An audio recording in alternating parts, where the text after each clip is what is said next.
It's a cold day in Innsmouth Hive with razor ice storms battering the outer layers of the hive throughout the sublevels and blizzards choking out even the mid and upper hives. We are waiting it out in the old abandoned ice factory, the Frosted Underling on sublevel 99. Tell me again why we ended up here. We got to stop letting Kevin pick our hiding spaces. Well, I thought that, shaved ice would taste good, but turns out it's free everywhere. Yeah. All right, so this was on you.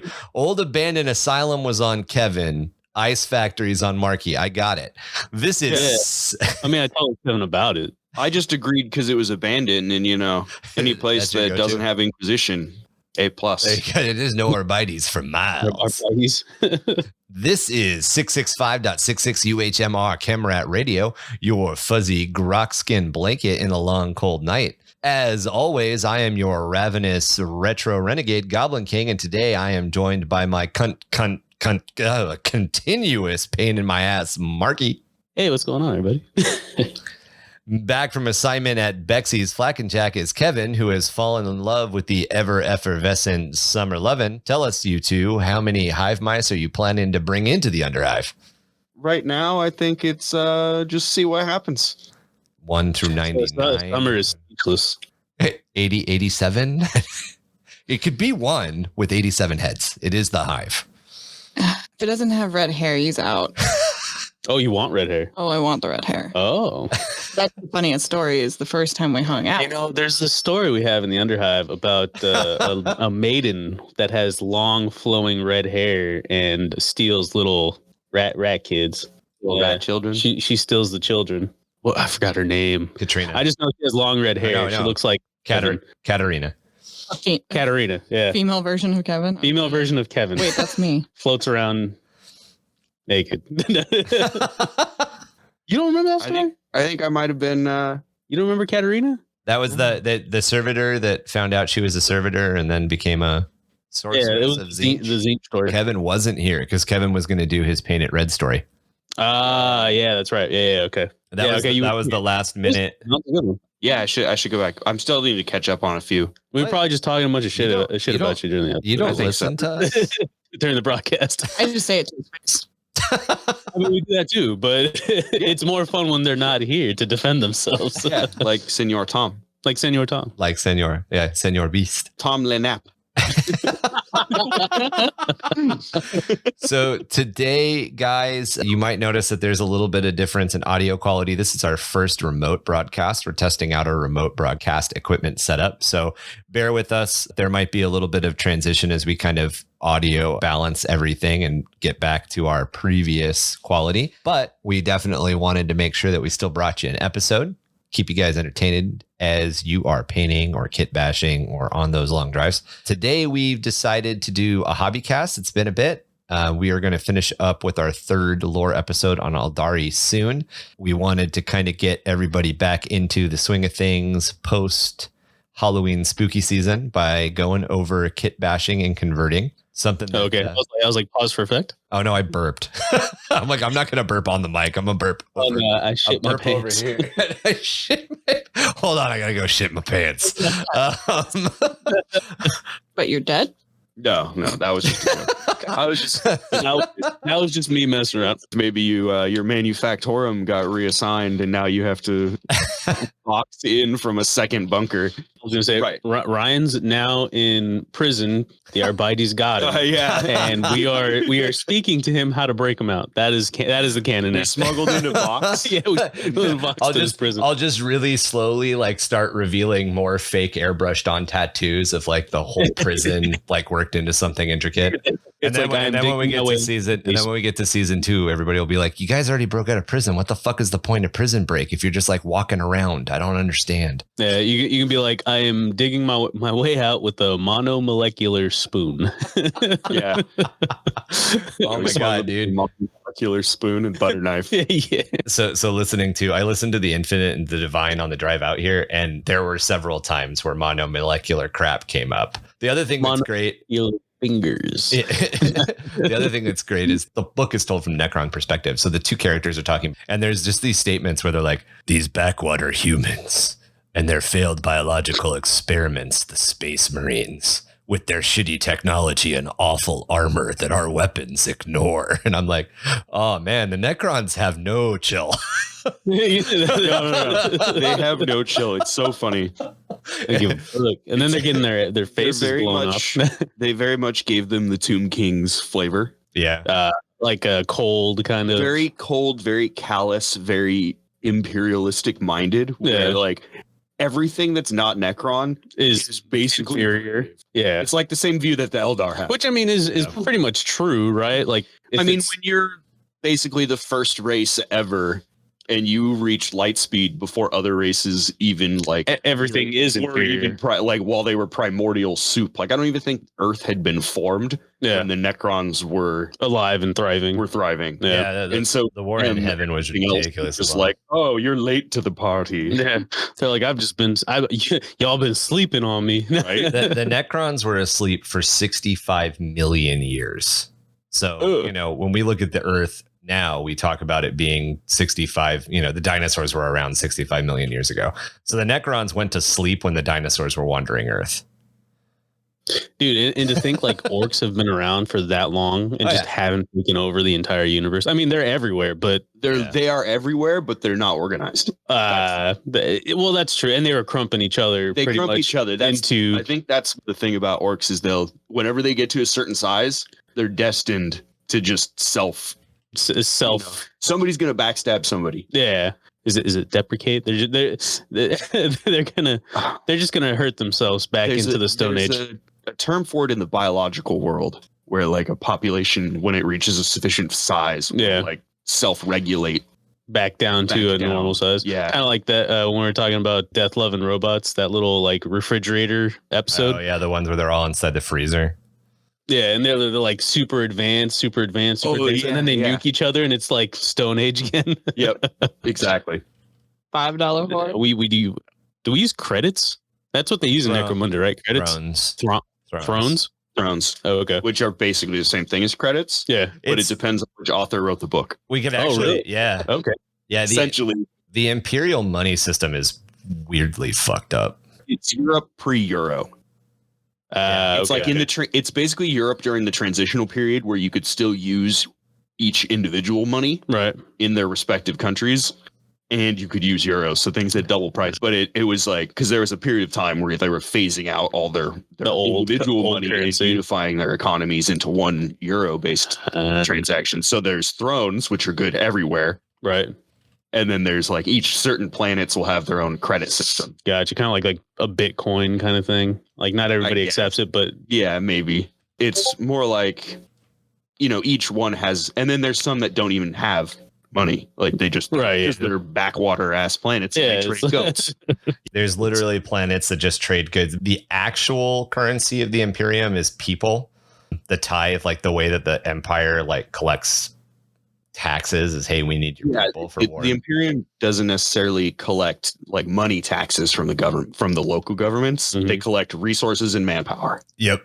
The currency is thrones, but as Kevin was saying, like as soon as it breaks down really fast. Innsmouth probably has its own currency. I like creds. Yeah, we could do creds. Cold ones. Cracking open some boys with the cold ones. I mean, wait, cracking open some cold ones with the boys. Shit, my chaos showed for a second. A warm hole is a warm hole. I forget that I'm engaged to Kevin. I'm basically Kevin in a female body.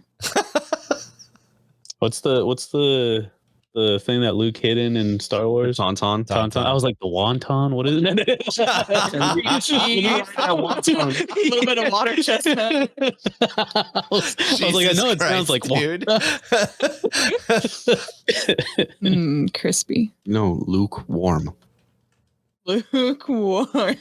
Hey. I don't want to get the satisfaction. It was really damn good. I've never heard that. I've never heard a joke for like 20 years. I've never heard that. Cafeve. Did we ever figure out what the fuck that meant? Coffee. It's coffee. It was literally just mistyped coffee. Kofifi. You know what's weird to me? The fact that in fucking Warhammer, coffee is just called caffeine. Or recaf. Or they don't actually call it, like, there is no name for the drink. They just call it what it is. Yeah. It's a source of caffeine. Yeah. It probably doesn't taste like coffee anymore. I'm sure by the time it gets to the hands of there's no coffee beans. Yeah, exactly. I feel like, and the reason it's called recaf, I'm pretty sure, is because it's reconstituted actual coffee that the nobles already drank. So nobles wear like still suits from Dune, except all it does is recycle the caffeine in their body. and then take a piss, and now they recycle the caffeine. And then they sell it to the Mechanicus, who then sell it to the Astra Militarum. It's so fucking gross. And thus the cycle continues. What's the because there's like those the coffee beans that like a mongoose eats and then shits out, and they're like a delicacy. It's not even a mongoose. It's literally a jungle cat. I was gonna say it's a cat. It's a cat. It was a mongoose. So it's shit coffee. And it's supposed to be like expensive as fuck, right? Well, yeah, because you got to follow the cat for a long ass time after it eats the beans for it to take a shit somewhere. What if it doesn't feel like eating coffee beans today? You know, they love eating these fucking coffee beans. It's life. I think they get high off the plant. I mean, I get high. Is there something that happens like in their system that makes the coffee their better? Stomach acid processes the coffee bean and turns it from like a shit coffee bean that nobody likes into something that people actually like. Really? And it's really strange that somebody figured this out. I don't understand who in their right mind. Yeah, it was like I'm gonna drink this coffee shit. Like, we know it doesn't taste good. I'm gonna eat them beans. This cat just shit out. You ate it, right? Right. You didn't eat it. You made it in coffee, and you're like, all right, this is meh. And then the cat eats them, and you're like, what the fuck, cat? That doesn't taste all that good. And then the cat takes a shit, and you're like, let's grind those up too. Maybe there's something. Yeah, maybe that cat is onto something. Who thought maybe the cat eats its own shit? The joke where they talk about like the first three guys to figure out mushrooms. They're all standing there.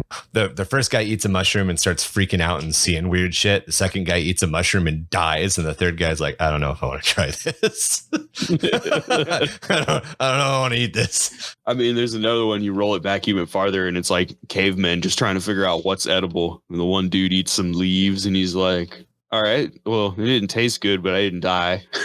And then, and then they're like, all right, who ate the mushrooms? And that dude's tripping out. And they're like, all right, well, I mean, he's still alive, but he'll probably never be the same. He's a little different now.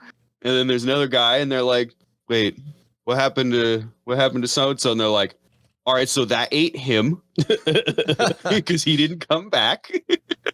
He's gone. I like that the Terry Pratchett quote, all mushrooms are edible. Some mushrooms are only edible once. Mm-hmm. So one of the things that kind of bridges the gap between last lore topic and the couple of things that we've been doing recently is obviously the fact that my Eldari are very heavily kit bashed and converted. And obviously we talked about orcs first, also very heavily kit bashed and converted options, and Imperial Guard. Also lots of options for kit bashing. Yeah. We have the most custom, honestly, right now, it's pretty much the most customizable kit is the Cadian Guard kit. It's not monopose. Yeah. A lot of stuff is monopose now. All of the arms can fit all of the torsos, which can fit all of the heads, which fit on all of the legs. Yeah, like I was putting together heavy intercessors the other day, and it was just like, all right, this leg has to go to this model. Yeah. And you can't position it in any other way than exactly the way. Exactly. Yeah. And I feel like there's multiple reasons for that. From a manufacturing standpoint, it allows them to make more detailed models. Yeah, I can see that. Because they don't have to rely on them being able to be posed. They look prettier. Yeah, they can control where like the what do you call it? The seams. The mold lines are exactly. Yeah, copyright. This way they definitively say our model looks like this. That third-party model is a direct copy of our model. Oh, that's a good point. So the third-party models have to look substantially different to avoid copyright. Yeah. That's a good point. I never thought about that. I do know, but my little sister works in the 3D modeling world. In fact, our trophy for the painting contest was designed by my sister. But she talks a lot about there's something in 3D modeling called the pyramid method. So basically, because you're making a 3D, you make a 3D model, it's printed out on a very, very fine detail resin machine. And then that's what they use to make the injection molds when they do injection molding. And they have to basically design everything with the idea that it has to fit into a pyramid because of the way that injection molding works. So even though you're vacuuming out, there has to be like a certain amount of detail. There can't be a certain amount of overhang detail the higher up a piece you go. And then they have to figure out how to orient it. So that's why they have to pull all the air bubbles out. Yeah. They have to pull and by making it a pyramid, any air bubble trapped here will travel up to the point where they're vacuuming out. It gets pulled out. Yeah. So that I think that has something to do with monoput. But it's interesting, considering we're talking about kit bashing and converting. Zelgatus, who's going to be the leader of my stand-in probably for the Silent King. I'm not 100% sure which character I'm going to use for him, but I started working on him. And since my Necron army is a destroyer cult and everything is based on the fact that this Necron, parts of this Necron Tomb World were pulled into a Space Hulk. Probably here in a couple of episodes, we'll talk about have these guys help me brainstorm the rest of it, because I just have some pieces that I definitely want. But I've been looking at doing Illuminar Cerzar. You guys know who he is? He's the Illuminar Zeres, I think is that guy. Yeah, he's like, there's an Imperial Knight precept like crawling away on his base, and he's holding up a globe, and he's like sucking the guy's genetic material up into the globe in his hand. That's what his model looks like. Yeah, that model's sick, dude. That's the base that I'm going to use for Zelgatus. I'm just going to do a bunch of like dig it. Custom kit bashing on it, and I have, looking at the model because I've got it, I'm like, how I have to pose him this way. I have to figure out like ways to shim in like plastic art and stuff so I can change the angle of his head and stuff like that. Yeah, there's no leeway, there's no customization that you can really get away with. Yeah. Even the scions, which I was hoping would be a little bit. I've got like 5-10 degrees of like arm swing that I can get in there, right? And that's it. Yeah, you really have to get really creative with how you use the various materials that are pretty common standard for kit bashing. And and essentially that's kind of what we wanted to talk about today is how we do that, why we do that. I know we briefly touched it in our hobby overview episode, so hopefully we can get some better details. But yeah, Kev, let's start with you. So for like kit bashing to me has always been using parts from other kits. Like the fact that you're using like real bits, and none of these are just random other stuff, that it was designed for one kit and you've now used it to make another kit entirely. Right. And then you're either using it to make another kit, or you're kit bashing a bunch of stuff. Well, you're usually kit bashing a bunch of stuff to create something different, or to create something that is harder looks cool. Exactly. Yeah. I think a really good flat out example of kit bashing, and we'll take some pictures and get them up onto our Instagram account, is the way that I'm doing my AdMech troops. I'm using 2 kits, and I'm using 3 kits, and I'm mixing them together. So I'm using Storm Vermin heads, I'm using Cawdor Ganger bodies, and then I'm using arms and weapons from the AdMech set. There's no little bits of plastic. There's just some green stuff to make sure I'm filing down or shaving down some areas to make heads fit, and I'm using some green stuff to cover gaps, but I'm not adding plastic card to bulk anything out. I'm not adding, as Kevin was kind of mentioning, like old G.I. Joe bits to make it look a little bit better. It's literally just 3 GW kits that I'm putting together to make AdMech standard troops. And that used to be cool, but GW doesn't like that anymore. They get mad when you mix. I don't understand. It seems specifically when you mix Age of Sigmar and Warhammer 40k together that they get mad about. I don't really think they care that much about Necromunda. Which is weird, because their demon models are. But I think what they've done is they've basically, Games Workshop is the parent company, and I feel like they've separated each line into like a sub company, and that they need to measure the profits for each one independently. Yeah, that makes sense. So they know where to put. You can see that when people are buying Sigmar kits and throwing them into 40k, it throws the numbers off. I can't imagine enough people do it that it would throw it off enough. But I mean, they are a very tight run corporation, it seems, at this point. And like, how is the Age of Sigmar department doing? Okay, they're doing well, but are they doing well because of Age of Sigmar, or are they doing well because of 40k? Right. And because they did the big flip from the end times into Sigmar, that's a very important metric for them to keep track of. Right. Yeah, but they're on 3rd edition, so maybe maybe set the horse down. It's bureaucracy. It's the thing that GW always makes fun of the Imperium from. The bureaucracy at some point, bureaucracy, not the bureaucracy.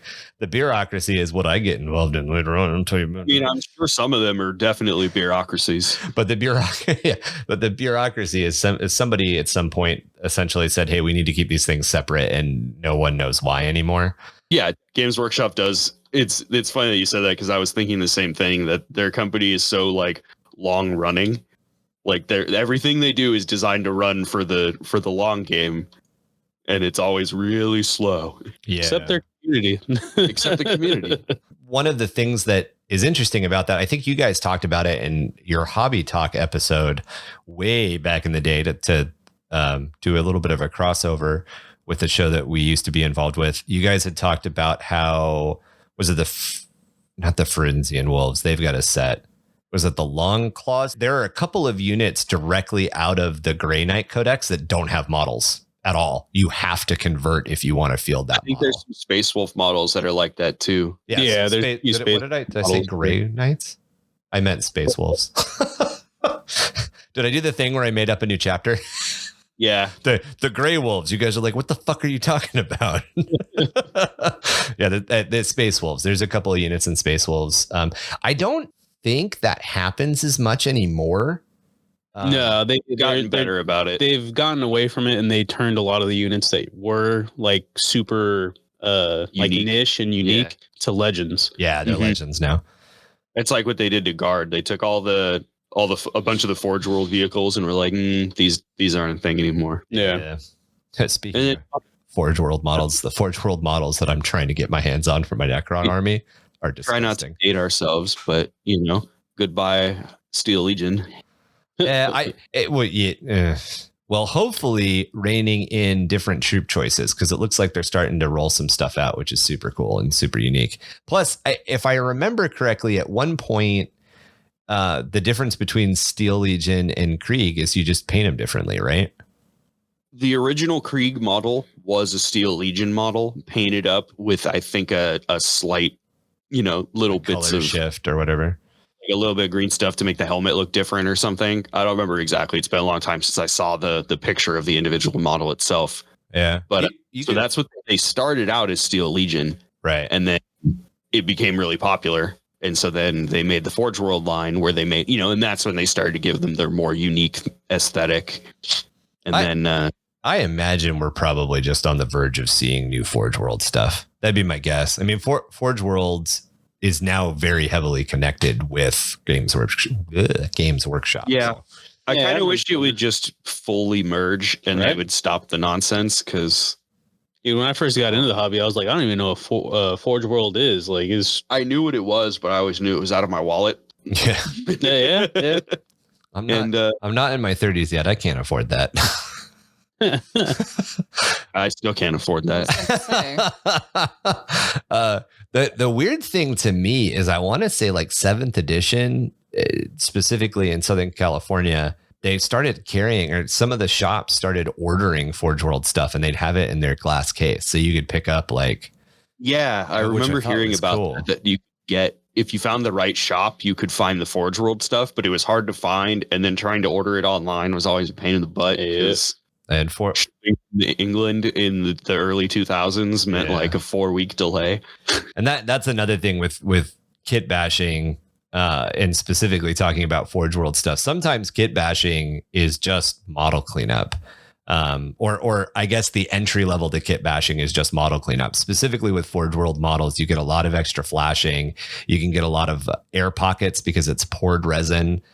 And it's not always shaken or vacuumed real well. And then also you get areas where a piece might need to be reformed. So, using a heat gun or super hot boiling water, dropping your part into super hot boiling water can help. That boiling water trick is a little bit better for, I think PLA is the plastic type, but like Bones Miniatures, the plastic Bones Miniatures line. If you ever, if you're doing a conversion, which we'll talk about here in a second, if you're doing a conversion and you grab some Bones Miniatures, which I know a lot of people do, and a weapon or an arm or something is kind of bent out of proportion, you can either use a heat gun or you can drop it in boiling water to reform it. Those are like $3. Those things are great. Yeah, they're Bonesmen awesome. are great. The heat gun trick is really good for straightening out straightening out, correcting Forge World models. The other part of that is pinning, which I think is probably another really good base skill. So the three big base skills that you should probably have, or you should probably look into before you do your first kit bash, is green stuff, pinning, and reforming with like heat guns. Pinning's pretty easy. Brass rod or plastic rod. If you're really in a bind, old hangers. You can just use wire clippers to cut up chunks of old hanger, and you get a pin vise, a real small hand drill, or use a power drill if you're brave, and just put a little pilot hole in each side. Put that pin in, just like if you're familiar with like building IKEA furniture, there's those little wood dowels that you put in to hold pieces of wood together. That's essentially what you're doing with pinning. I'm familiar. I fucking hate IKEA. The funny thing is, prices are great, but I fucking let me tell you something. They're a real piece of work, man. Well, like all the furniture that I've ordered for my office here, where in the Midwest, every single piece of furniture that I've ordered comes from Amazon. So every single thing is IKEA assembly.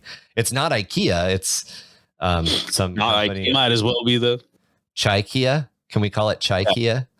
It's Chikea. It's definitely Chikea. I see what you did. You see there. what I did there? But it's but pinning, and the colors are red and yellow. just to make sure you understand. But pinning can also help. You guys like to give me crap about Abaddon's old models' arms falling off all the time. That's the way that I fixed that issue back in the day. I just used a little pin vise. I drilled into the pewter on each side.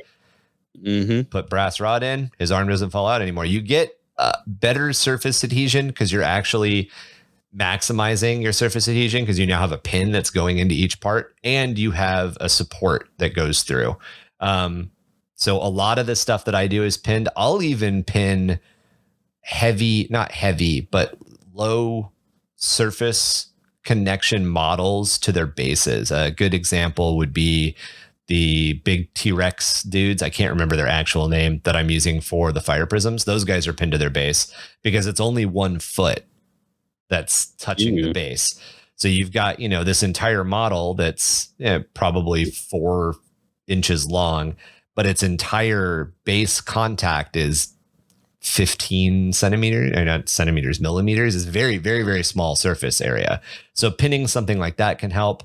If you guys are familiar with the Indominus set, if you haven't done any of this stuff yet, the Indominus Marines, the Monopose Indominus Marines have a plastic pin. So it kind of gives you an idea. Green stuffing is gap filling. I know there's a couple other gap filling. I'll let you guys cover those because I pretty much just green stuff when I gap fill.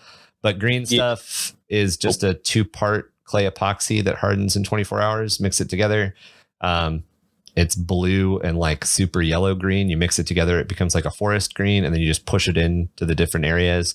The only tips I have for green stuff, and then I'll turn it over to you guys, is make sure your fingers are wet. Make sure the green stuff is wet so it's not sticking to your fingers, and then make sure that the tool that you're using to smooth it with is wet.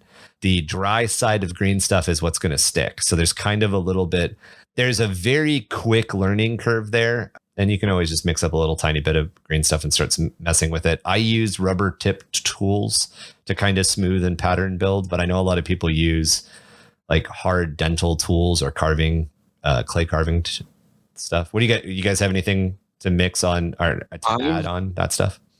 I've never used green stuff because honestly, when I build my models, like when I was building my Lehman Russes, if I found like panel gap, because they're just big flat panels, I would just stick a little bit more plastic glue in there because I was using the actual glue that does melt the plastic. The fusey glue. Yeah. And I would just vice it in my hand for a couple minutes until it, basically became no gap at all.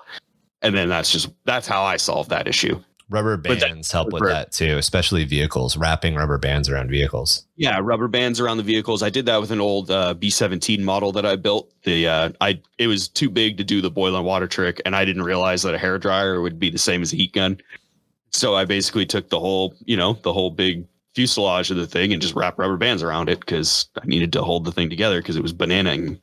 Have you ever done the baking soda trick? I know a lot of people. I've never done the baking soda trick, but I know that people do. I was trying to bring that up. What's the baking soda trick? So the baking soda trick is putting like a small gob of super glue in the crack, and then you sprinkle baking soda over it and smooth it out, and then sand it. Oh, you do it like sawdust and wood glue. Right, exactly. Cool. Yeah, same exact. The same idea. Yeah. I've used green stuff mainly in like the beginning like kind of portion of hobbying, and I realized that I am horrible with green stuff.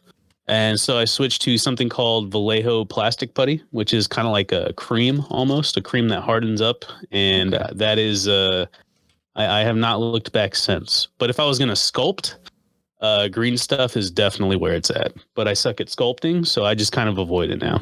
Yeah, I wonder if that's the advantage that I have with green stuff is that I actually have education. And that you don't suck. Yeah. Okay. Thanks, Ryan. No, I have. So of epoxy to like do fiberglass and stuff like that. So yeah. In college, I did a bunch of like clay sculpting. Monster clay was okay. A lot of working with clay is understanding how wet it needs to be. And at the end of the day, green stuff acts a lot like a clay. It's not a clay, but it has some clay-like properties. Your tool being wet helps a lot because you'll get a smoother line. That's what she said. And Summer with the wow, I should slipping in.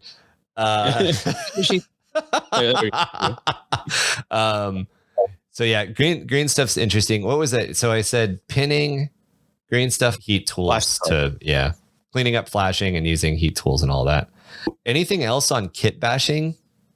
I'd say like my first experience with kit bashing was actually putting Tom's like the Forge World upgrade kits are kind of like a good intro to kit bashing, I would say. That's a kit bash. That's a kit that somebody set for you to bash with.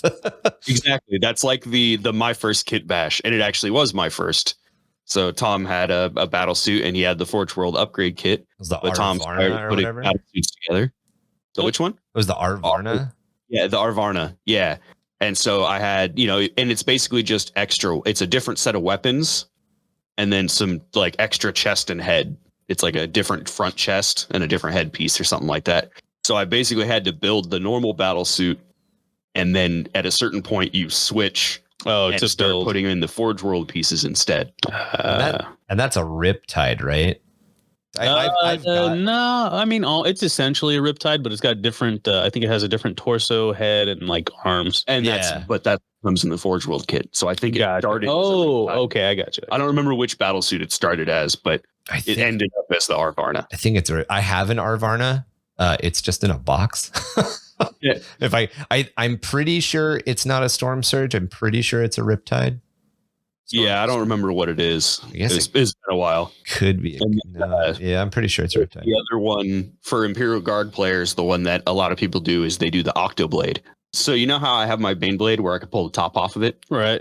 Essentially, if I do it right, I didn't magnetize my Baneblade turret, so I can't do all of them. Oh, holy crap, dude. I just looked up Octoblade on Google. Holy shit. 8 different tanks in one kit. What's up? I was saying, was that a mistake? No. The very first picture is all 8 variants of the Baneblade with magnets. Yeah, exactly. So you can make all 8 Baneblades with one kit. That's dope. They actually, it's one of the few kits that Games Workshop like generously gave you way more shit than you needed. Yeah, that's another, I guess that's another kit bash light thing is a lot of the Games Workshop kits now with the monopose stuff, it's pretty easy to magnetize. So if you want that other weapon set, just, do it. The very first one that I did magnets, my very first magneted dude was my Dreadnought, my Chaos Dreadnought. All the arms are magnetized. The torso is magnetized. 1, so I could pull it all apart when I packed it. And 2, so I could switch out the weapons for different. Yeah. So the way it works with that Baneblade is, as you guys have seen, my top just kind of like you can slot it out. And so you can then replace the rear set turret of the Baneblade, Hellhammer, and the turreted variants with the chassis that holds the casemate weapons. So Storm Surge, the front guns that are fixed. And then you basically just magnetize the weapon options for both. Oh, okay. You magnetize the sponsons and you're good to go. Because the hull of the vehicle doesn't change. The tracks don't change. It's just it's literally just the top plate. Huh. That's dope. Yeah. I did a kit bash the other day. I did Marnie. So with the new Death Watch Army of Renown, you can give a sergeant a relic or a warlord trait. And I think you could always give them a relic. You give them a warlord trait now. But you can give them like stuff like the armor Indomitus or like cool stuff, right? You like make them a little mini character in a squad. Okay. And I kit bashed Marnius Calgar with a heavy intercessor. So you have him handy? He's actually on the table right now. He was on the game that we were playing the other night. Yeah. So he's basically a heavy intercessor, but he looks like Marnius Calgar. He's gnarly. Did he actually ever did he do anything last night? He's still alive. He's still alive. Yeah, he's killing stuff. Did he kill things? Yeah. He in melee? Yeah. Did you guys start like a little mini crusade? No, we were just fucking around last night. We were just playing a fun game. He wanted to test out a list, so I used the same list that I used from the last time we played, or when I was playing against his brother. And he just wanted to see how it goes. Just messed around. Yeah, it was fun. Cool. We got to bottom of turn 3, and it started off really slow, and then it became a little bit of a bloodbath. Oh, and it's definitely there. Yeah. So make sure to grab a picture of that. I'll grab some pictures. We'll put some conversion pictures up. Yeah. Yeah. It's not like super heavily converted. It's mainly just like the arms. I took the arms from a heavy intercessor kit and I put it on Marnius Calgar. It looks badass though. That's cool. Yeah. We'll do some kit bash pictures. We're still in kit bashing. Yeah. Any dream intention any dream projects? None really that come to mind. The main one that I'm trying to do right now is I'm trying to kit bash the new kill rig with a truck or a rucka truck. So instead of the fat squig that's pulling like a wagon, it'll be like a rucka truck with like a trailer. Oh, that's cool. Yeah, so it's a little more Mad Maxy, a little less like beast snaggy. You know what I mean? That's dope. I like that. It just occurred to me that Billy is a kit bash. Billy is a kit bash. It was a slow kit bash. It was a narrative-based kit bash. Which is awesome. Which is the reason why we love him so much. Yes. But it was because all of those parts are real. All of those come from GW kits. Yep, that's true. Except for the little power cord that Ryan made. Oh, right, yeah. The little black tape. and yellow one. Yep. The caution tape looking one. The one that powers his claw now. Yeah. It was from his backpack to his legs originally. Oh, really? Yeah, I think that's how it went. Either that or it went to his power sword or something. I don't remember. Okay. It went somewhere, but now it goes to his claw. Yeah, I like that it goes to his claw. Oh, no, it makes sense to go to the claw. Got to power that beast. Yeah, right. There's no wall power there, so you gotta actually power it. You gotta have some emperor power. Basically has wall power because he stole it from the orcs. well, the orcs are giving it to him essentially, right? Oh, yeah. They're like, old Baelai. Old Baelai. Oh man, as much as people like to give Warhammer Plus a bunch of crap, watching that episode when it was out for free was so sad. It was actually really enjoyable. Oh yeah. People hate on the animation, but at the same people hate on it because they don't like the style or whatever.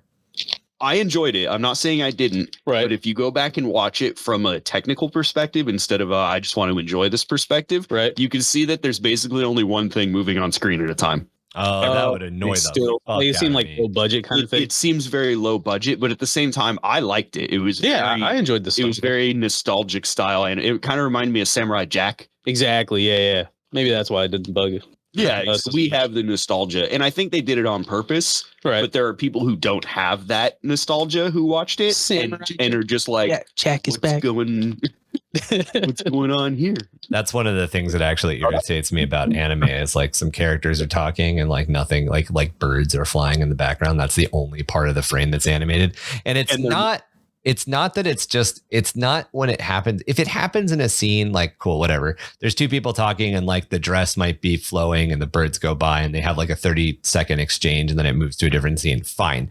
When you have 5 minutes of exposition, Evangelion, I'm talking specifically about fucking Evangelion, 5 minutes of exposition in a goddamn train with the back of Shinji and only thing that moves is a fucking seagull in 5 minutes, you're cheating. You're cheating. Yeah. That's not animation. You're being lazy. What the fuck? At that point, it's a visual novel. How long was Evangelion? Wasn't it like only one season or something? I don't. My anime knowledge is old enough that like OVMs is my thing. I don't remember seasons, but I want to say I want to say it's like 4 DVD sets. And then they did End of Evangelion and a couple of other things. They did a bunch of movies, but it seems like filler is what you're.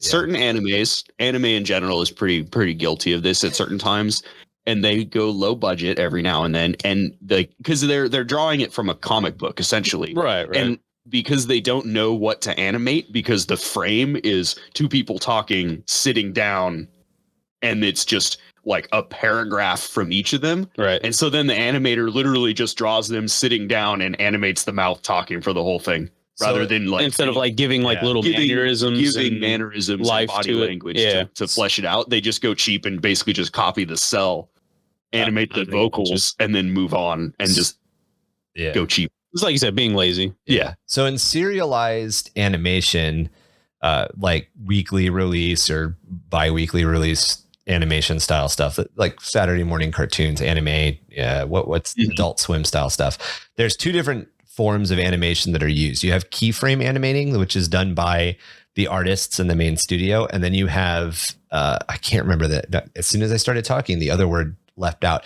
But there's basically like filler animation that goes in between keyframes. It's got its own term. And that's usually shopped out to an animation studio. And a lot of the animation studios are Korean, even for American anime, like even for The Simpsons. I'm not the market. Yeah. Really. I'm not talking about anime specifically. I'm just talking about animation in general. Overall. So what'll happen a lot of times is the keyframe animators will do they'll do the big important ones. And then these other animation studios do all the filler stuff. And the guy who's doing the filler stuff is an entry level illustrator, like myself 10 years ago. And pretty much all that guy's doing is what Kevin said. I'm just going to repeat the frame with a little tiny change each time, because essentially I'm tracing the actual artist's work and I'm trying to match their work. I realize it's a dumb aggravation I have with it because of how work intensive illustrating is, but it's just like one of those things where you look at, Nightmare Before Christmas or Carolina or any of those stop motion. And there's more things moving there than some of these anime scenes. No, but you can like, but they're taking like 4 years to do that instead of a week to do that. So I'm literally being angry because people that have a smaller timeline have to cut corners. And it's funny because you know exactly why they have to cut the corners too, and you're still mad about it. I'm just an asshole sometimes. It's fine. My dream kit bash right now, which is, it probably will never happen, but it's been circling in my head for a while. It's to take the Hedonites of Slaanesh and mix them with Space Marine parts to do an like upscaled, very expanded Emperor's Children army. I think it'd be dope. Okay, that'd be cool. Okay, but I dig. Out of my budget at the moment.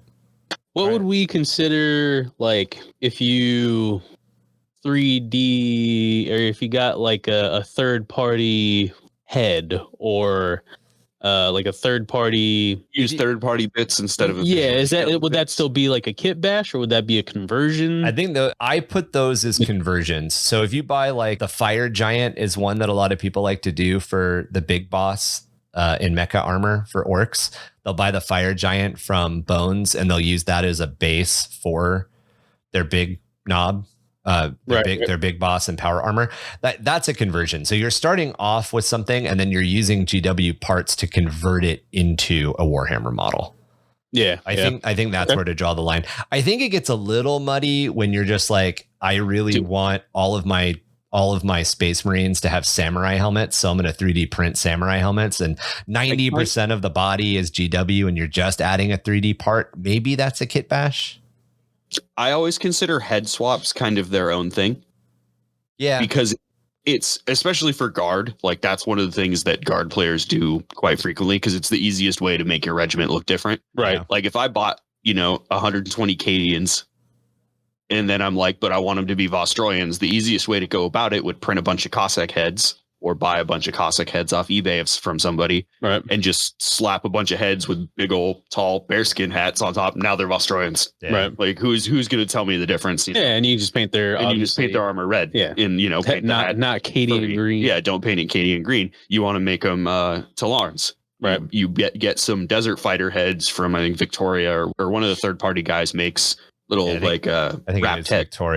Victoria miniatures. Yeah, like Shamogs. They make Shamog wrapped like heads in some of them have goggles. They have some that are more old school looking. They've got variants in them.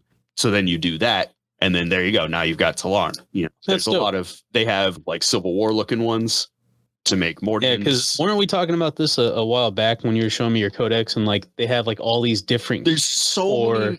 The Imperial Guard Codex shows you all these cool kit bashes, and then they tell you no, that's not real, and you can't play that. So they weren't real kits. Those were kit bashes.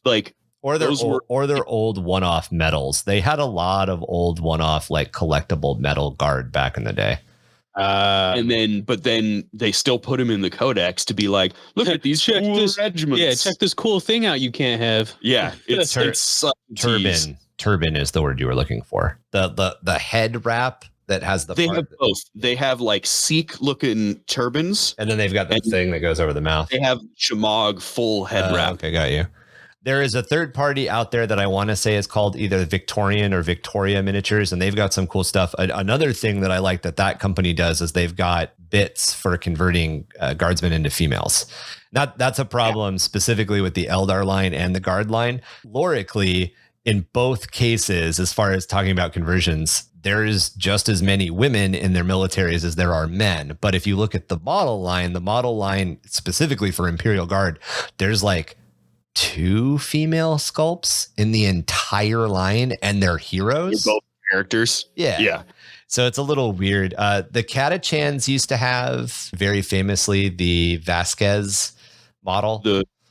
The whale tail model. No. The old metal Catachan Vasquez model. It looks like Vasquez from Alien. She's carrying a grenade launcher and a big ass sword. That's it. Oh yeah. Okay. But yeah, there is the underwear hanging out. There's the bikini. I was about to say, doesn't she have her thong like totally riding up? Really? It's a different. There's a different Catachan model that has their thong riding up, and then there's the female commissar with the bustier with the boobs spilling out. I think that's third party. No, that's official. Nope. Really? He bought it. He bought it from me. You're like Ryan's like, no, it's official. Oh yeah, it's official.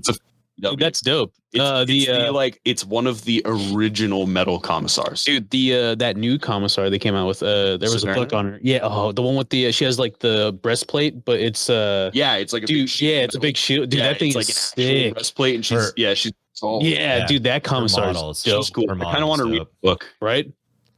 And that model is dope, and they're doing a better job with the Scion armor. If you were to get female heads, you could very easily because the Scion armor, it's that breastplate, that single breastplate. Unisex. Yeah. It's very I mean, the official one is a very conquistador, which doesn't matter what sex you are. You can fit your move set.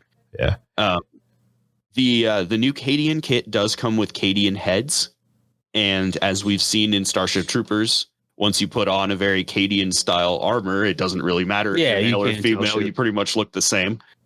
Yeah, it's just little tweaks, and it could come down to as easy as the way you paint it. But it is neat to see that with the Eldar, it's a little more difficult. You have to really kind of look at either converting yourself or finding conversion bits because Eldar wear skin tight. I was going to say their armor is 100% skin tight. Yeah, even on the guys, it's skin tight. So you probably have to get like witches and do kit bashes that way. Yeah, you'd have to get some of the Dark Eldar models, or even go and do the Forbidden Fruit of Age of Sigmar. Yep. Oh, no. the tastiest of forbidden. That's basically fruits. what they did. Is they forbidden fruit our ass with, hey, look at all these really dope models, but you can't use them. I fucking watch. And if you do, we're gonna kick you out. Well, that's what I'm doing with my corn berserkers. I'm kit bashing. I forget what they're called. They're like blood warriors or some shit like that. But I'm converting my berserkers, so they're gonna be berserkers, but they have the body of the Primaris size dudes. Okay, just so that they're more. Exactly. They fit scale wise. Yeah, a lot of late, or I guess late 8th, early 9th conversions, or not conversions, kit bashes were just using Primaris to true scale armies. Right. That's one of the things that I really like about Primaris Marines. This is just a models episode, so we're not touching lore. But one of the things I really like about Primaris Marines is the fact that you could use them to true scale Firstborn, which is dope.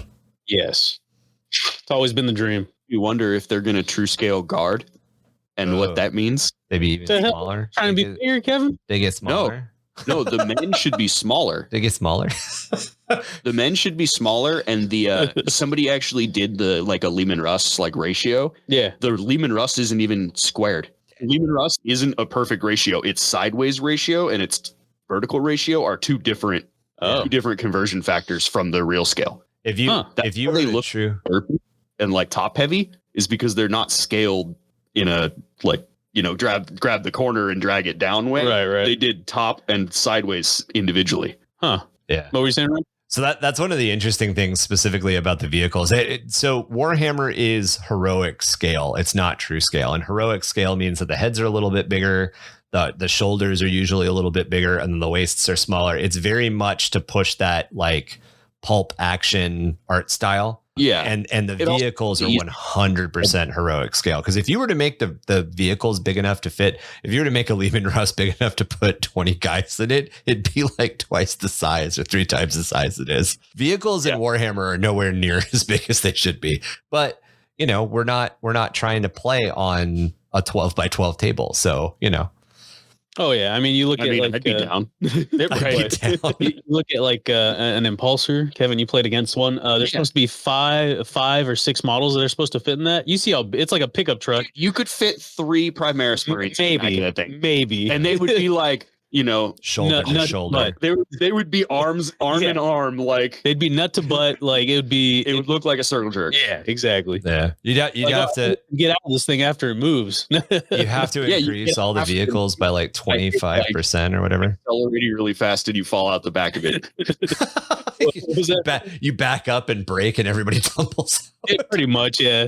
You just kind of drift, and they all fall out the back. And they just one at a time, cartwheeling out the back door. So another thing to get us kind of back on the topic of converting, another thing that's really big in converting is adding plastic card, up armoring. Back in the day, 6th, 7th edition, not so much 8th edition and 9th edition, but in previous editions, you could up armor. So you could take a Lehman Russ and you could spend 15 points and put extra armor on it. Kevin, I know you do this, but I think it's a tank ace now. Yeah, got you. Kevin, I know all it gets you to a 2-up, but it doesn't give you an invuln or anything, so it doesn't super help. Yeah, I hear what that invul shit. but you can take a piece of plastic card, you can put it on the side, you can add some rivets, and it's converting the tank with non-GW parts. In this case, with plastic card and stuff like that, this is just a raw material. It's not even another kit from a third party. You're literally just buying plastic from a train store. Hobby shop. Yeah, hobby shop. Another thing, Kevin, I know you do this a lot. You do you add logs and you add backpacks and sandbags to give your vehicles. Yeah, what would we call that? Would that be conversions? That's a conversion. I generally call those cosmetics or accessories. But you're not doing it with GW parts, so it's right. You're not always doing it with GW parts, so you're adding that extra 2% to your model with plastic card or literal sticks. Yeah, most of the time, when I'm in the Imperial Guard groups and people are trying to talk about what they've done to upgrade, they'll talk about what have you guys done to accessorize your Lehman Russ? There's always a keyword like that. that kind of clues you in that you started with a regular Lehman Russ. You're not turning it into a different model. You're just trying to flavor, immersion pieces, like to make it look more realistic. Right. So I've used a combination of things for that. I've used official Games Workshop bits. I took the backpacks from the heavy weapons teams and I slapped those to the side of the turret. So that way it looks like the guy's, to put his backpack hanging out the turret. I've done that too with my Dreadnought. So like Ryan was talking about up armoring your stuff. Mm-hmm. I made an up armored Redemptor where I slapped tank treads on its chest, and I threw like, was it Rhino tracks or something? Yeah, I think they're Rhino treads. And what was the other thing that I did? I took like the skid plates or the side plates of a land speeder, and I put them on his shoulders, so it looks like it's kind of more squared off. It looks up armored essentially. Yeah, layered. Exactly. Yeah, exactly. It looks like layered armor. Yeah, and so then so that's like I use that's using official Games Workshop bits, right, like that. And then I've also gone from the complete other side.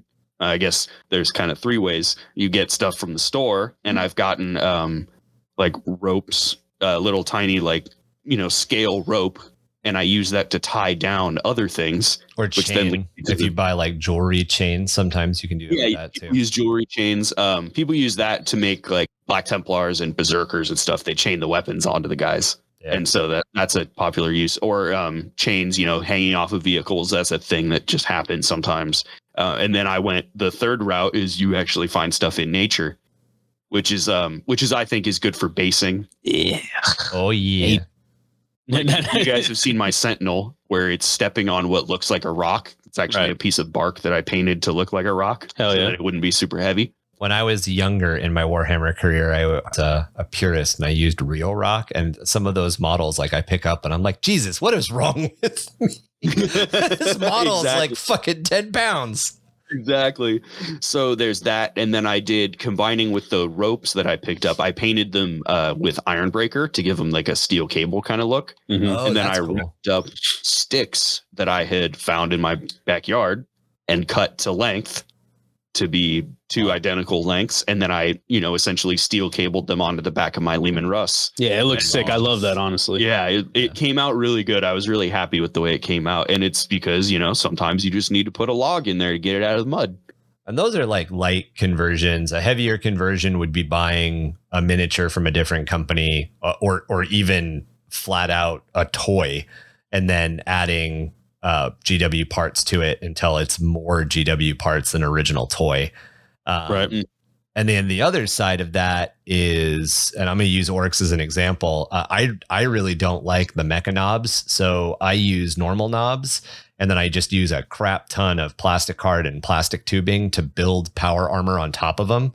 And it looks great. They look really cool. Yeah. Yeah. They need to be painted, but I can share some pictures of those. I really love doing that. That's a pretty big conversion.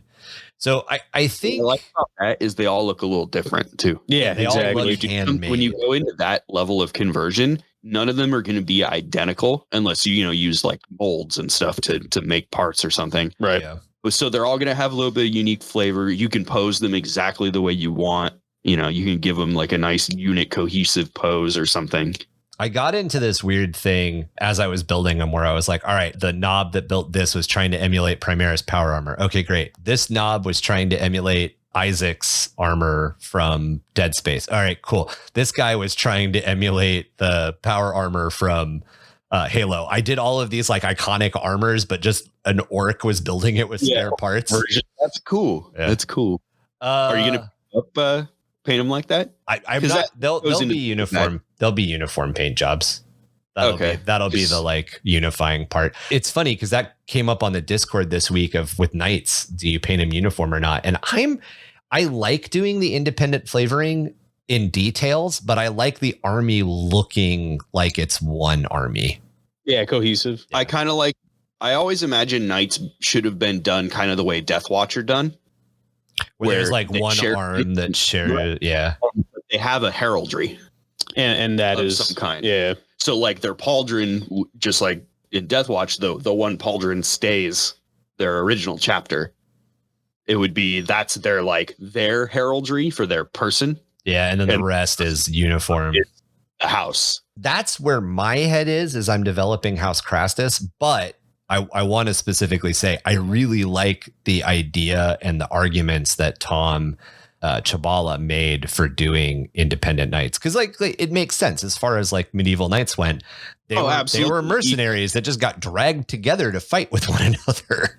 So they all had different flags. In the beginning, there's that, and then there's a whole bunch of reasons for both actually, and that's why I don't have a hard opinion on the matter, because it's definitely possible for them to be feasible in either way, that they are all independents, with their own realms, and that they have come to cooperate under the greater majesty of, whoever's in charge, or they are an organized force that is continuous. I mean, like whatever their house precept. Yeah. Mark is like, you goddamn heretic, it's the emperor.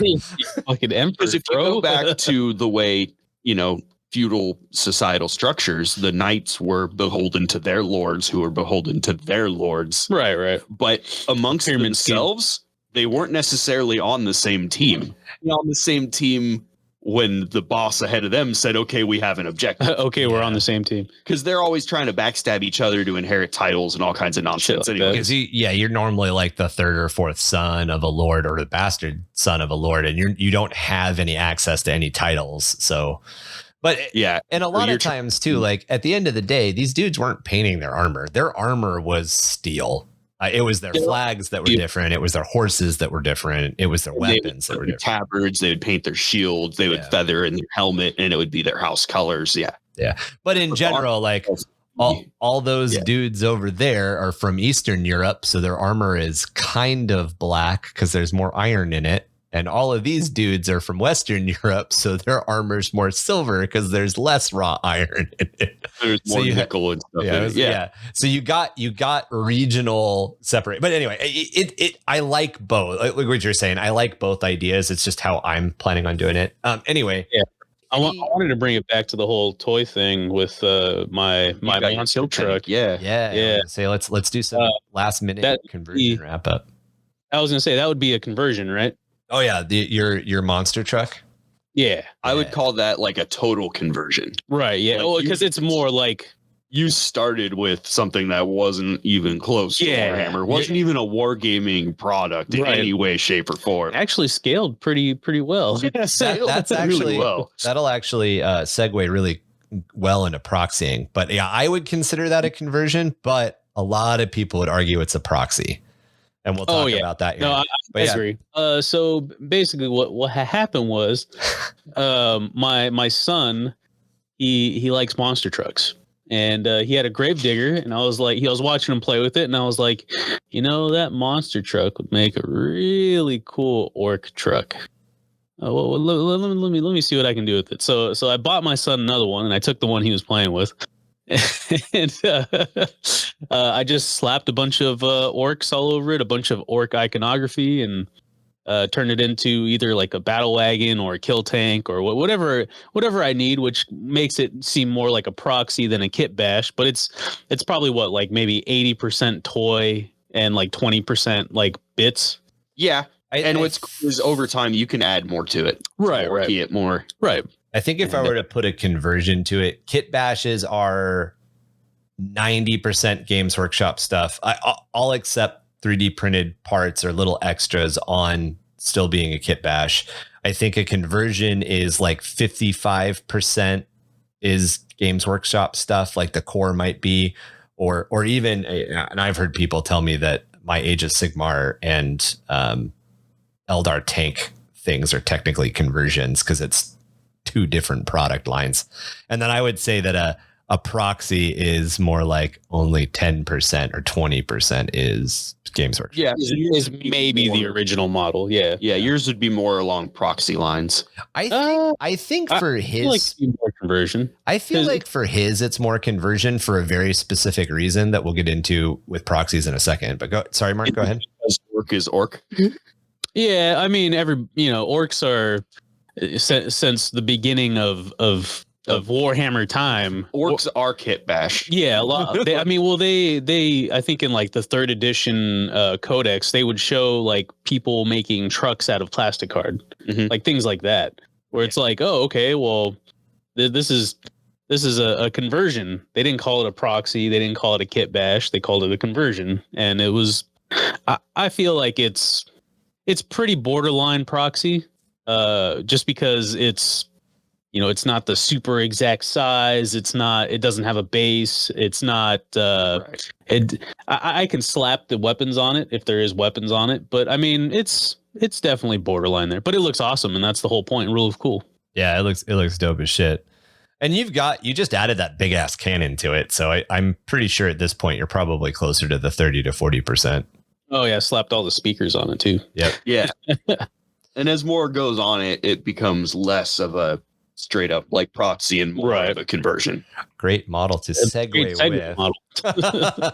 Proxies are kind of their whole thing, and depending on how they're done, they're either all right or awful. On the awful scale, a proxy could be somebody literally printed a Space Marine on a piece of cardstock and then folded it over and put it on a slotted base. If you guys are familiar with the old D&D miniatures, the little D&D stand-ups, all the way up to, maybe somebody 100% designed and 3D printed a super, super, super detailed tank. And that's what they use as their, or they bought a STL. Yeah. Well, no. They bought what do you call it? A scale model. I was gonna say they bought a scale model and they're like, hey, this Abrams is now a Russ kind of thing. Right.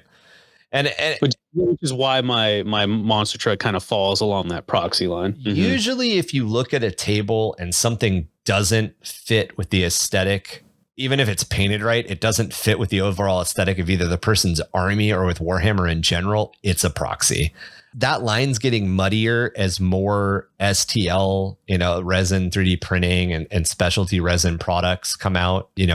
People could even argue, and I've heard people argue that Forge World resin are proxies. And I'm like, no, that's an official model. I get what you're saying, but that's an official model.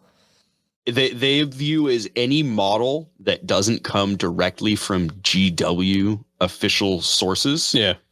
Which doesn't count Forge World, because Forge World models, there's actually multiple arguments for it. There's one that they're not always available, so they shouldn't be counted as official, because it's basically limited edition stuff for certain things, and it's usually broken rules. And the rules, because the rules cycle doesn't fall in with the normal codexes, that it's not even using real rules. Therefore, it's not. It's a broken shit. Yeah, exactly. So they don't consider it official models. They consider it proxying. And that's why some tournaments don't allow it as well. Right. Yeah. Just certain tournaments in general, just around. Some of them did, some of them didn't for a while. Yeah. And that has to do with balancing. Always talk to your tournament organizer, essentially, when you're getting ready to go to a table, which is probably something we'll talk about table etiquette in a future hobby episode, probably our next hobby episode. Yeah. And how it changes between Garage Hammer and tournament play. But even in Garage Hammer, there is a tournament organizer. It's somebody who's invited you over, somebody who has some rules. Marshall. the other thing that I've seen a lot of people do or claim or proxies are when you use a GW model for another GW model. A good example would be my Illuminar Caesar project. People are either going to consider it, I'm going to consider it a kit bash because I made my own hero using the rules. People are going to consider it a proxy because I'm running this thing that isn't the Silent King as the Silent King. And overall, in general, if you're at a tournament and there are 20 Necron players and 4 of them are running the Silent King, it doesn't make any sense that the Silent King is in 7 different places at once at all. So using the Silent King template as a named character for whatever your named character is, in my mind, in a lot of players' minds, is very adequate. I'm using the Silent King, or I'm using Gaz, or I'm using whatever, but it's my own character. Yeah, that definitely falls along the lines of, I feel like it would be like almost a kit bash, a proxy. Yeah, kind of what it's like. That's how I describe Billy. I was gonna say Billy is exactly that same thing. Exactly. Billy's rule set is Yarick. Yeah, Billy is a kit bash that's being used as a proxy, and yeah. Whereas you have kit bashed, but it's mostly still a different character. Saying, oh, I see. No, because he's using a character model, right. He's then kit bashed onto and using it as the silent king, which is almost exactly the same as Billy. Yeah. Right. Yeah. Not exactly, but very, very close to what we did with Billy. But in like old Hammer, not old Hammer. Yeah, I guess in like old Hammer, old guy Warhammer mentality, when people are like, oh, that proxy model you're using, I'm like, no, it's GW parts. Like it's a kit bash. And it's just one of those things. To me, proxy is, here's my, I don't know, Transformer Scorpion that I've added. You know, here's my Transformer Scorpion that I've painted. Yeah. And I think that's something that needs to kind of be said. Like you just said, hard proxy. There are hard proxies where like this isn't even remotely close. This soda can is a drop pod, is a proxy. Exactly. Think hard like proxy. That. Yeah.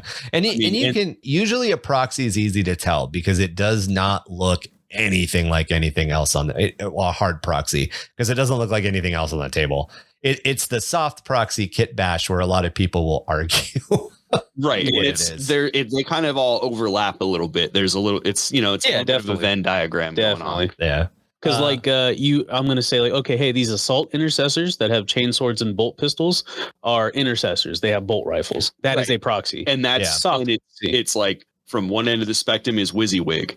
And then you slowly kind of, as the needle, bends over, then you've got not WYSIWYG. Then you've got, kit bash. It's not really WYSIWYG because it's a completely different unit. If you go all the way the other direction, going from WYSIWYG being one end of the spectrum to it is exactly what it's supposed to be. These are all officially Games Workshop named pieces to slowly then I'm not using these weapons to I've now changed the model slightly, but calling it this to this isn't even a Games Workshop product, but we're calling it this isn't even a product. This is a piece of trash. Yeah. So you've got I'm using Primaris Intercessors as true scale firstborn assault marines on one end. And then you've got, I'm using a Little Tykes tractor that I glued a G.I. Joe gun to as my impulsor on the other end. That's your proxy scale. Spectrum, yeah. And that's what I was going to bring up. Like WYSIWYG would be, like you said, Venn diagram. But WYSIWYG would be more like, hey, this combi plasma is actually a combi flamer. That's as soon as it's no longer WYSIWYG. Well, once you've said that this model is supposed to be using these, that's what I'm saying. The difference is like, so like this heavy intercessor is a Terminator. This heavy intercessor, instead of an assault bolt rifle, he has a heavy bolt rifle. Right. So that's the difference between like proxy and WYSIWYG. The only thing that's weird about that is very specifically from 8th on, GW has started to release accessories on kits that aren't named. A great example is a lot of the like sensory array equipment that comes specifically with battle suits for Tau. They're not named anymore. And if you read the instructions, they say just use any of these accessories to mean whatever you want them to mean. Now, an older player is going to go, oh no, that thing is specifically the tri-arc that's a shield sensor. Generator, because the one on the right shoulder was a laser designator, the one on the left side was an optical receiver, exactly. And then each one had different rules back in the day, but now it's just built, they took away those rules and baked it into marker lights or something. There's like a range of, there's only like 5 options now, and you can use anything to be those 5 options. And they're starting, I can see based on the way that the sculpts are going that Melta and Flamer are headed that way, specifically on the Chaos Terminators kit. The Melta and the Flamer are real close to each other. Yeah, real close to each other. They're starting to look, and of course I can still tell, but they're starting to look real. So I could see, another edition or so that'd be like, this is your weapon upgrade, and it's a Melta Flamer Plasma. Paint it and tell the person what you want it to be during game. That would simplify production as well, because then they would just basically have to make one piece. Well, I think they're still going to give you 3 options, but it's going to be like whatever look you want. Okay. I and who knows what the future of that will take. It's interesting. But yeah, I WYSIWYG, and it probably, yeah, I think at this point, our next hobby episode definitely has to be table etiquette, because with a lot of this proxy stuff and kit bash stuff, you just have to communicate what it is. Now, at the same time, so all of this stuff, if I were to make a Venn diagram, I would label the Venn diagram kit bashing, and then I would have the kit bashing circle, the conversion circle, and the proxy circle, because everything we're talking about falls under the practice of kit bashing. So when you start getting into kit bashing, just kind of plan, or the way that I look at it is I plan for WYSIWYG. And a great example would be my fire prisms. My fire prisms are using fire prism parts. So you can tell the most iconic part of a fire prism to me is that really long barrel with that crystal on it, and then the other crystal that points at it. If I were to field that and be like, oh, hey guys, this is an impulsor, you guys would be like, what the fuck? It looks like an Eldar vehicle. I built it specifically to look like a fire prism. So I think when you set out with a kit bash in mind, and same for my orc knobs and mecha armor, it very much looks like an orc wearing a bunch of heavy plated power armor. Exosuit. Yeah. It still looks like, if you read the description and you look at the model, you're like, I can see how you got there. And I think that's really important from my play style. Now, I get not everybody likes that. Maybe you have a human fact, maybe you have an Imperial Guard faction that you're running is Renegade, or not traitor, but non-Imperial, and you want to use more like, I'm gonna heretic.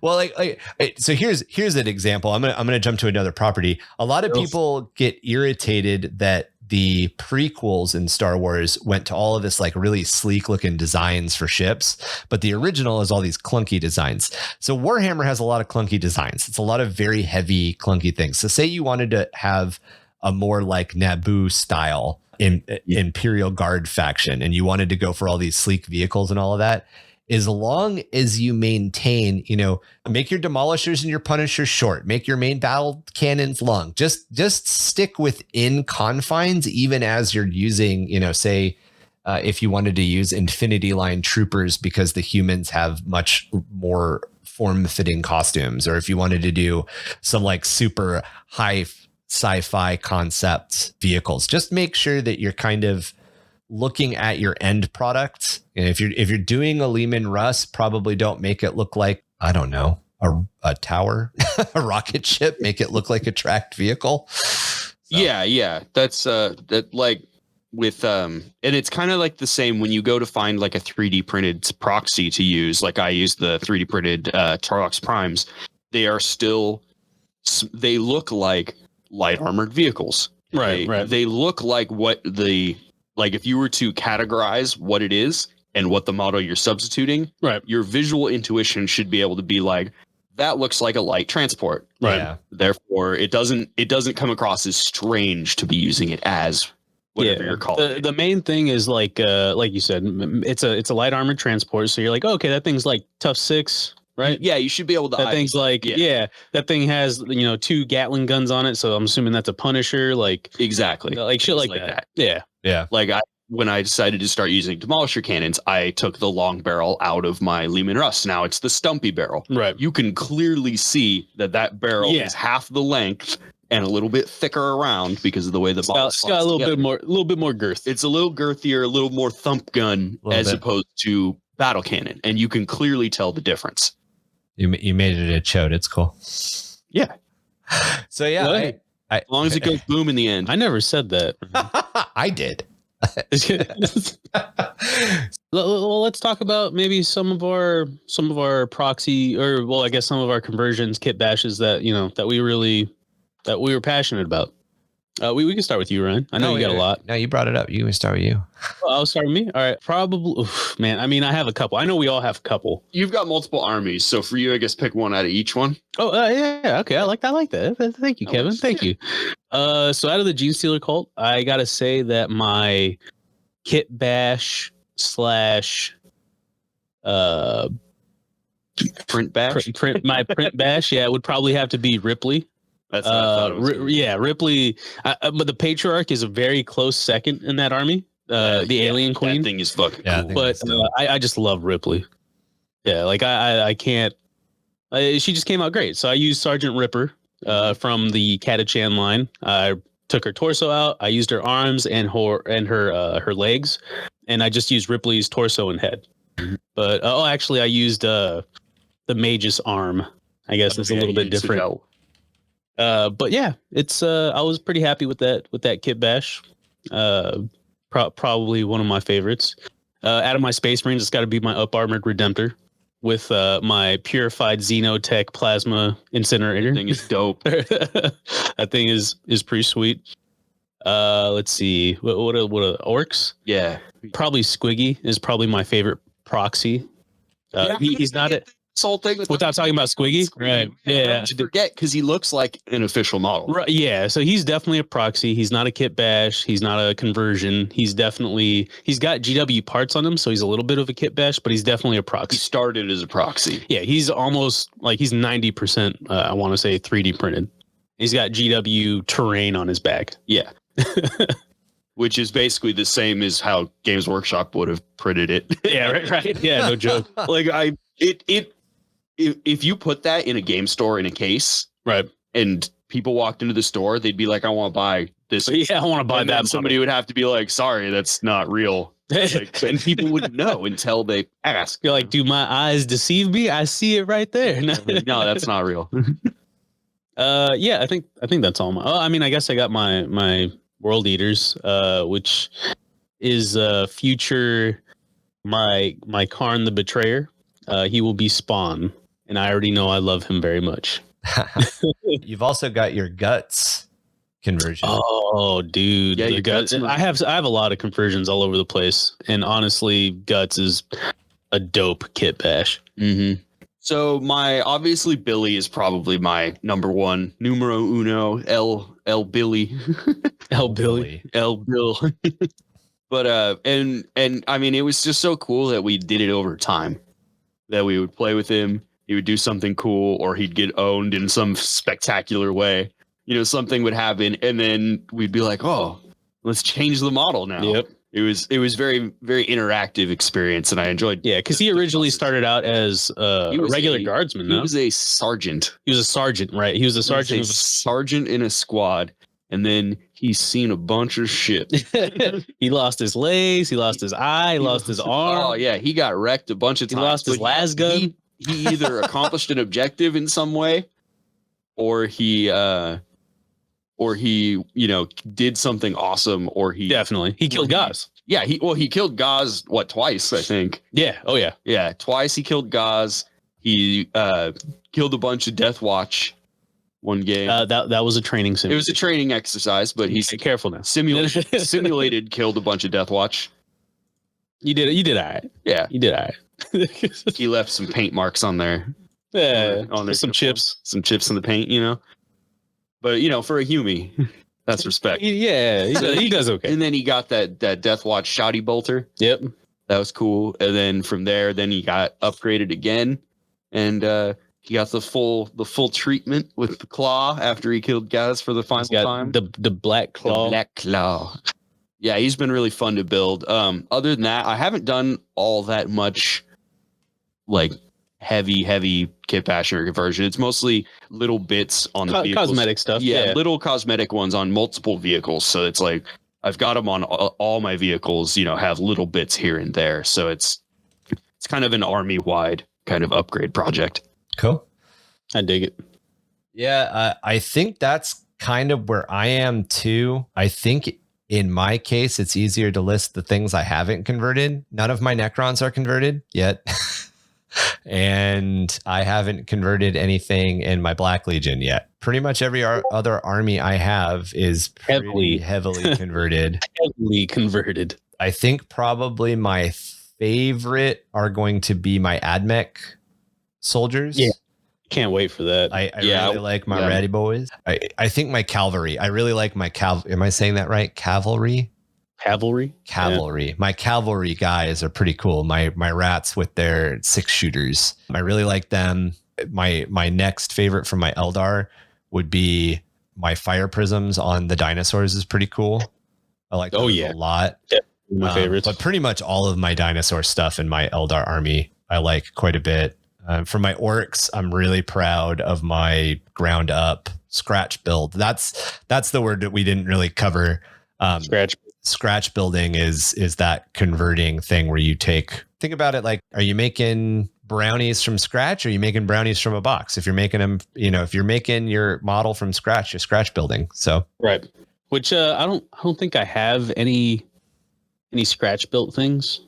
I want to say.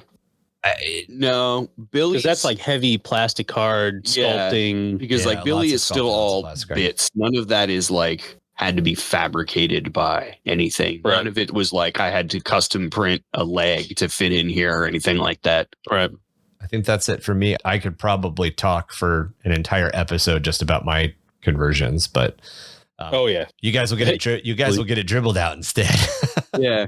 Well, and I mean, you don't necessarily. It's not like you build 2,000 points of conversions in a weekend. No, this is Yeah, it's a process. You've been playing for years and years. So over time, you have, been like, I wonder if I could do this. And then you try it and it either works or it doesn't. And so over time, people will either, they'll just kit bash out of their own curiosity eventually, kind of. And over time, you'll build more and more and you'll learn what works and doesn't. I think my current hobby is so kit bash heavy because I've learned a lot of what I want to do aesthetically with armies, and I've made those decisions over the last 10 years, and now I'm starting to slowly put it into practice. It's a very good point, Kevin. Yeah. And that's a good way to do it too. It's almost like when you want to get a tattoo and you got to think about it and then be like, all right, in 3 months, do I still want this? I'm going to get 4 or 5 pieces of flash, and then I'm going to start planning. Yeah, exactly. And then, because what if you change your mind? It would suck to build a bunch of really cool models and be like, yeah, I built all these cool models, but I don't really like them. So whatever. I've sold entire armies because of that. Right. And fortunately for Warhammer, the army still retains a base level value for being a 2,000 point box that people can just start playing with. 100%. If you have a full 2,000 point list and you sell it off, it is worth more as a whole pile. Right. In that exact 2,000 point, all the things are set up in the right way. Yeah, it's already built, painted. Because of the convenience factor. And so there's that. But 100% convenience factor. Yeah. I see stuff that's built and I'm like, I'll pay the extra for that. When I was doing a little bit eBay shopping, it was like, am I going to buy a heavy weapons team or am I going to buy the box that comes with 3 heavy weapons teams?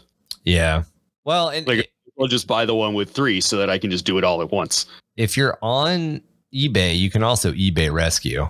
Yeah. Well, as we move forward, we're going to try to get back to our regular schedule where we do a creative writing episode, a hobby episode, and then lore episodes kind of as our flow. I think we got a couple of kernels guys for a couple of real good hobby episodes. eBay rescue could probably be its own episode.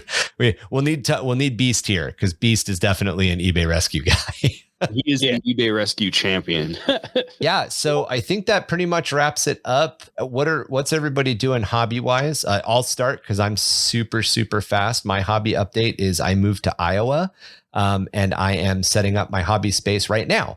So I probably won't get any work or painting done for a couple more days, hopefully less than a week, but we'll see.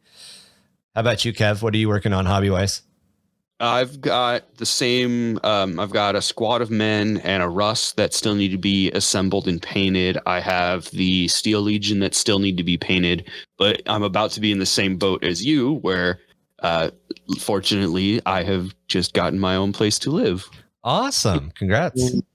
Wait. Did you guys get a place to live or are you kicking him out? Because no, we got approved for an apartment. Awesome, guys. So that's a step forward, but we have decided that there will be a crafty station that where we can put our model stuff, sewing things, whatever. For doing all that stuff, we will have a dedicated area for all that. So that'll be good. We will that way because currently, like my Warhammer stuff lives in the space under the bed, which means we have to lift the mattress to get to it. But then my hobby desk is also my keyboard space. Yeah. So I move my keyboard and mouse out of the way, and it's like I have too many shared spaces. Whereas it's going to be nice to have a dedicated space where I don't have to pack everything up and put it away just to be able to use the original space. Yeah, no, I definitely hear that. Summer, do you have any hobby stuff you want to talk? It doesn't even have to be Warhammer related. And move a little closer to the mic. He does have many, but we're still in the process of planning the wedding, which in our theme is traditionally nerdy. So soon, you guys just met. I know, right? when you know. But I'm waiting for some cool Warhammer models to use as some decor. Awesome. That's cool. Yeah, those are actually the guys that we were supposed to talk to you about right before you moved. Is that still something that is possible? Yeah. Hit me up. Yeah, we'll get at you. It should be possible. I got a couple months, right? You'll be at the sad table. Just put a little web camera down. This is Ryan. Do you guys give me a couple months? We should be good. Yeah. Mark, how about you? Where are you at as you're currently hobbying? So I know I mentioned the whole Death Watch Army of Renown, I think at the beginning of the episode, and it's not super competitive or great personally from what I've seen. It's got some good stuff, but I think it's not crazy strong, but it is fun. It is fun playing with Kevin the other night. I was having a great time, and it's been a while since I've been able to play my Death Watch that way. It's basically you have to play it as a kill team. Can't take anything but transports, and there's only there's a small list of transports you can take. Can't take dreadnoughts, so it's literally just kill teams and characters. But there's a lot of buffs, a lot of cool stuff like that. So I am building more guys. Yeah, awesome, building more guys for that army. From the other end of that exchange, it was definitely different to play against Space Marines with no dreadnought support, with no librarians, no bike squads trying to rope around the outside. I can still take those. Oh, you can. I can still take them. I just didn't. Okay. This was it was actually pretty cool. I described it as a slow moving wrecking ball that slowly moved up the board and shot everything. But it was fun to play against because it was unique. It's something that we haven't seen in 9th edition lately. I agree. I can't wait to see him. It looks pretty cool coming across the board. All the bodies. All the bodies. Yeah, and they're all in their little pods, clicks. their little clumps. Yeah. You guys got some pictures, right? Yeah, a couple last. Yeah, my camera is still unfortunately broken on my phone. I'm working on getting a new one. We'll see. I don't have $1,300 laying around. You get the insurance, man. There you go. Gold, dude. Well, yeah, you're supposed to get it. When you get the phone. Usually it lasts only a year. Yeah, exactly. All right, insurance good for 2 years. Well, is there any questions you guys have about kit bashing? Is there anything we left out of our kit bashing and converting hobby episode? You can let us know at underthehiveofmadness@gmail.com or jimdarkgaming@gmail.com. If you guys are interested in interfacing with us and our community a little bit more directly, asking us some direct questions and just getting into contact with us a little more regularly, you can join us on Discord. We have a pretty good growing and enthusiastic community. Yeah, Discord's probably the best place to reach us. We're always on it. We should probably be working, but we're not. we're on there and talking with the community. We appreciate all of you guys. Actually, lately the community has been very self-engaging, where everybody's just been talking to everybody all the time. It's pretty cool. Yeah, I'll hop in there and be like, "Oh, I wonder what happened to that conversation I was having yesterday," and it'll be 6 pages later, and I'll be like, "Oh, it kept going. Cool." Quite the conversation. Which is always fun. Yeah, it's great little community.